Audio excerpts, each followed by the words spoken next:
Bharat Mata Ki Jaya. Hello, good day, and God bless you, ladies and gentlemen. I am Sarat C, welcoming you to the Sarat C Aviation and Rail Knowledge channel, where we dive deep into the most compelling stories in the world of aviation, aerospace, and transportation.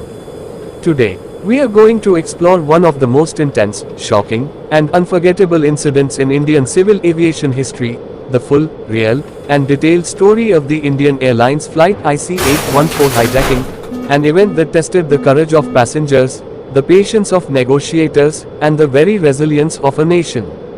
This is not just a retelling, this is an international standard investigation, reconstructed with verified facts, insider accounts, and deep analytical review. Get ready for a journey back to December 1999, when an Airbus 300 aircraft became the stage for one of the most dramatic hostage crises in South Asian aviation history.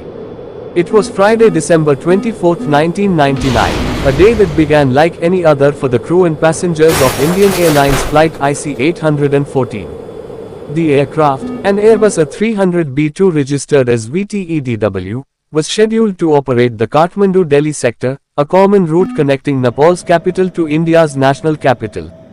On board were 176 passengers and 15 crew members.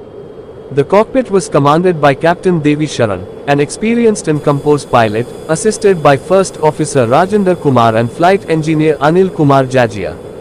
The crew had no idea that within hours, their training, courage, and decision-making would be tested beyond measure. The flight departed Tribhuvan International Airport, Kathmandu, at around 4 p.m. local time. The initial climb was smooth, the weather fair, and the crew followed their standard procedures.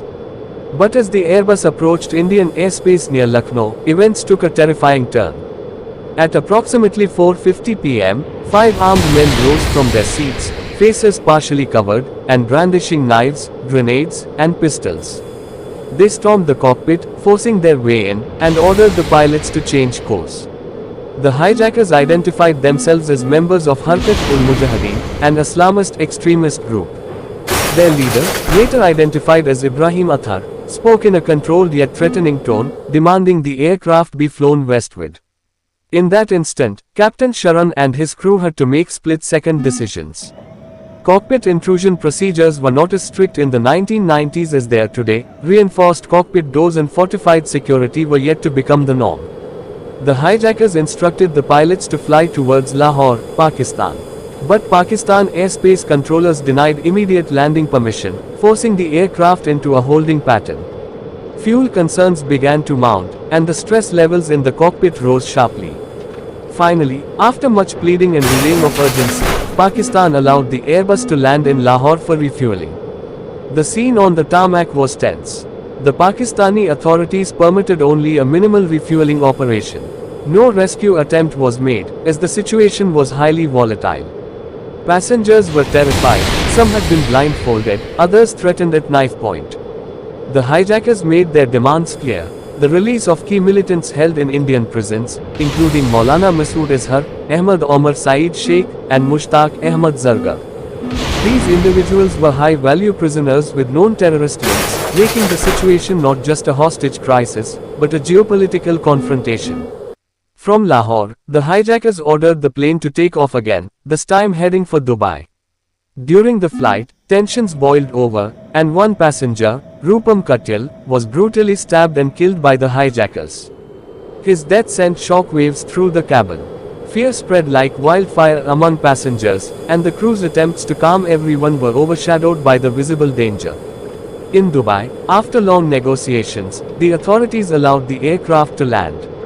Here, 27 passengers, mostly women, children, and the injured, were released, along with the body of Rupam Katyal. This act provided some relief, but for the remaining hostages, the nightmare was far from over.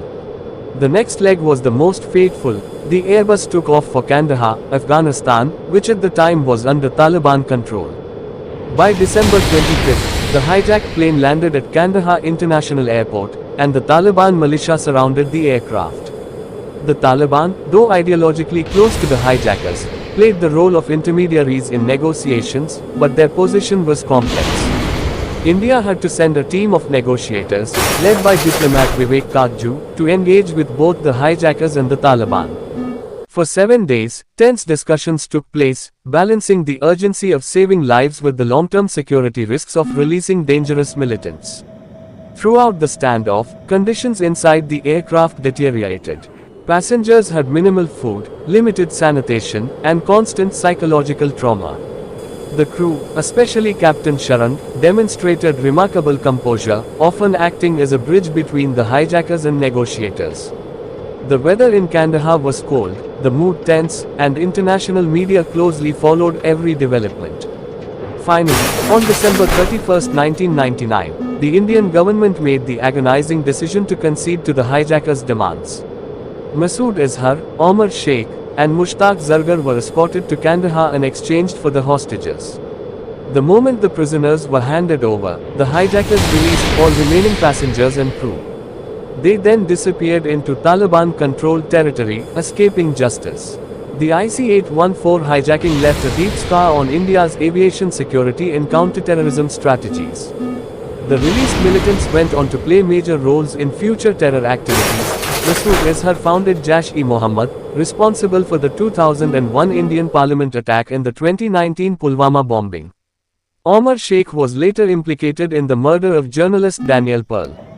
This case exposed the vulnerabilities of the time: inadequate cockpit security, lack of coordinated international anti-hijacking protocols, and the difficulty of negotiating with both terrorists and foreign powers under pressure. From an aviation safety perspective, IC-814 became a catalyst for change. India revamped its airport security systems, introduced more rigorous passenger screening, upgraded cockpit security, and established dedicated anti-hijacking units.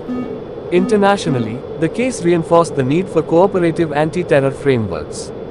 The IC-814 hijacking is not just a story of terror, it is a story of human endurance, courage under unimaginable pressure, and the painful decisions leaders sometimes have to make. It serves as a grim reminder of the complexities of civil aviation security in a world where threats can come from anywhere. As we tell this story today, we pay tribute to the innocent lives lost, salute the bravery of the crew, and acknowledge the resilience of every passenger who endured that week-long ordeal. Thank you for watching, ladies and gentlemen. This has been the Sarat Sea Aviation and Rail Knowledge channel, bringing you the truth with depth, detail, and dignity. Please like, share, subscribe, and stay tuned for more world-class aviation and aerospace investigations. Your support helps us keep bringing stories that matter, stories that educate, and stories that the world must never forget.